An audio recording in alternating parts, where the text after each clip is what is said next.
완벽한 무대가 독이 되고 한 표의 부족함이 성배가 되는 기묘한 세계.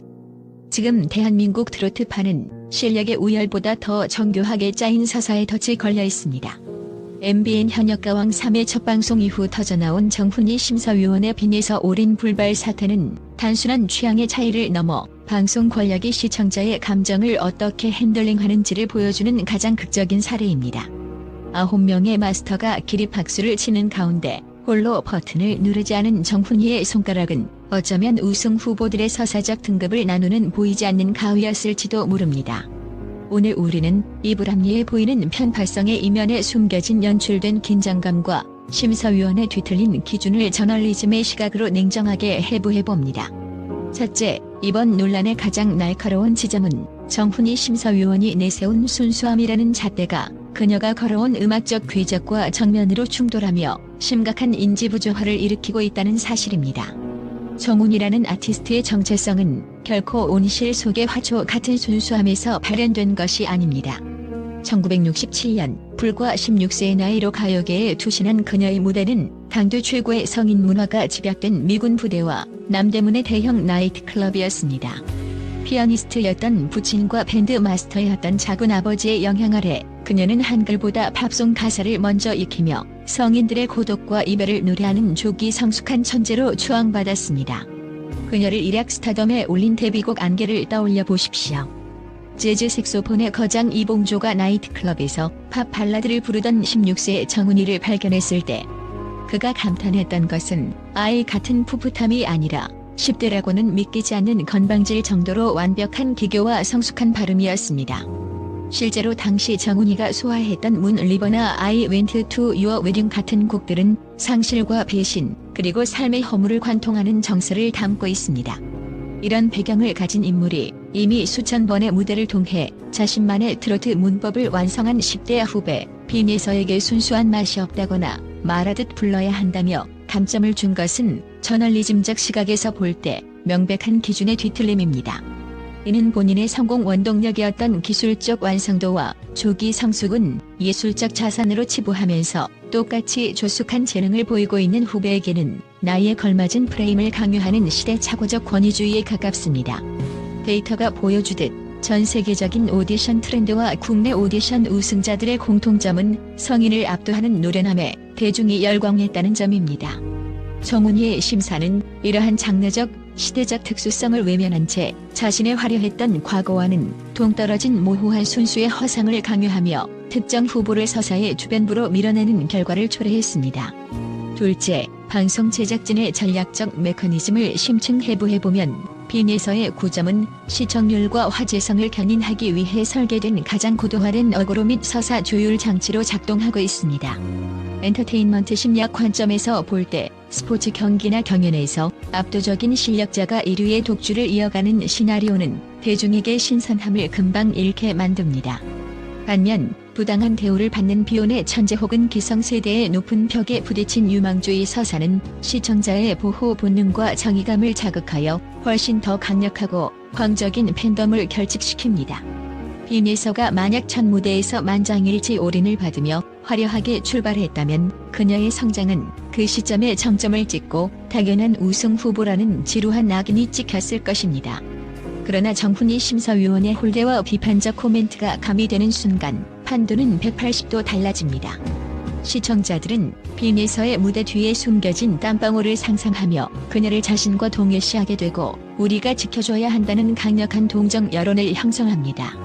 실제로 방송 직후 네이버 데이터랩과 구글 트렌드 통계에 따르면 빈예서와 정훈이 심사평에 대한 키워드 검색량은 타 출연진 대비 400% 이상 폭발적으로 급증했습니다.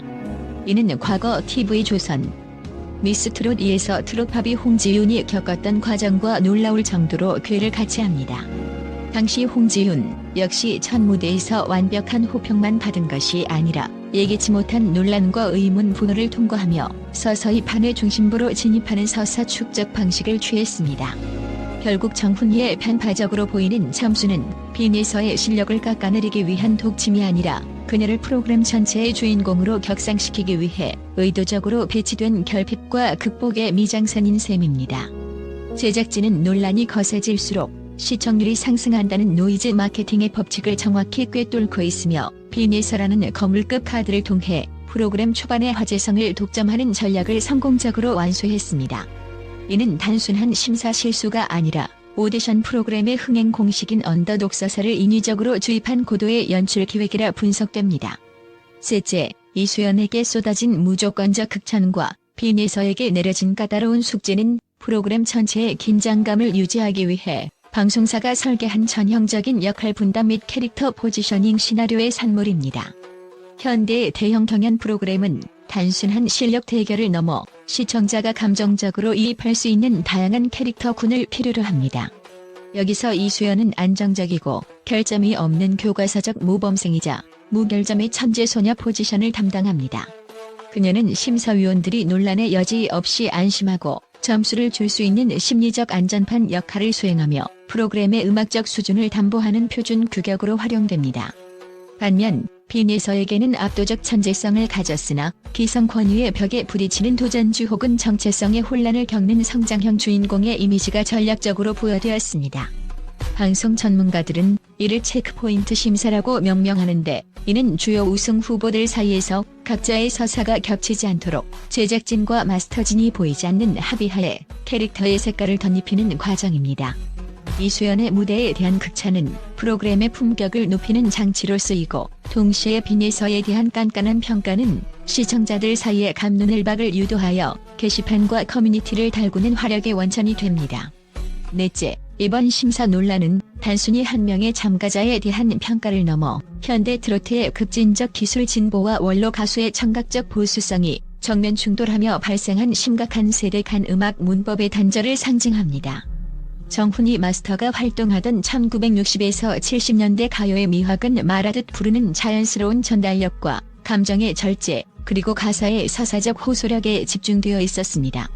당시의 노래는 선율이 단순했고 가수의 개성은 기교보다는 목소리 자체의 음색에서 나왔습니다. 그러나 2020년대 오디션 열풍 이후 진화한 현대 트로트는 장르적 경계를 허물며 비약적인 기술적 발전을 이룩했습니다.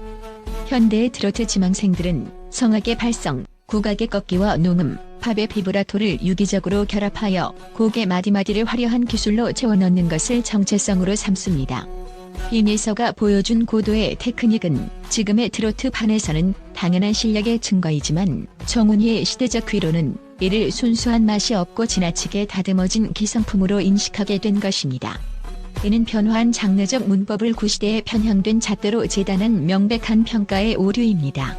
결론적으로 현역가왕 3을 둘러싼 이 모든 소동은 결국 누가 우승 트로피를 드느냐보다 누가 가장 오래 기억되는 서사를 가지느냐를 결정짓는 고도의 연출 게임입니다. 방송 산업의 관점에서 볼 때 우승자라는 명예는 한순간이지만, 그 과정에서 형성된 브랜드 서사는 가수의 평생을 좌우하는 자산이 됩니다. 정훈이의 편파적으로 비치는 시선은 역설적으로 비내서에게 완성형 천재라는 단조로운 프레임을 깨고 대중이 함께 키워나가야 할 성장형 주인공이자 기성세대의 부당함에 맞서는 시대의 아이콘이라는 두 마리 토끼를 안겨주었습니다. 이는 엔터테인먼트 심리학이 말하는 언더독 효과의 전형적인 구현이며, 시청자가 비내서의 노래를 들을 때 실력뿐만 아니라 그녀가 겪는 억울함이라는 감정적 서사까지 소비하게 만드는 고도의 심리전입니다. 반면 만점과 극찬을 독식한 이수연은 이제 당연히 잘해야 하는 거대한 기대치라는 무거운 왕관을 짊어지게 되었습니다. 그녀에게는 더 이상의 반전이 허용되지 않는 완벽함의 함정이 기다리고 있을지도 모릅니다. 엔터테인먼트 업계의 한 노련한 관계자는 오디션 프로그램에서 참가자에게 닥칠 수 있는 최악의 재앙은 악플이 아니라 무관심이며, 최고의 축복은 논란 속에서 피어나는 강력한 옹호론이다라고 단언합니다.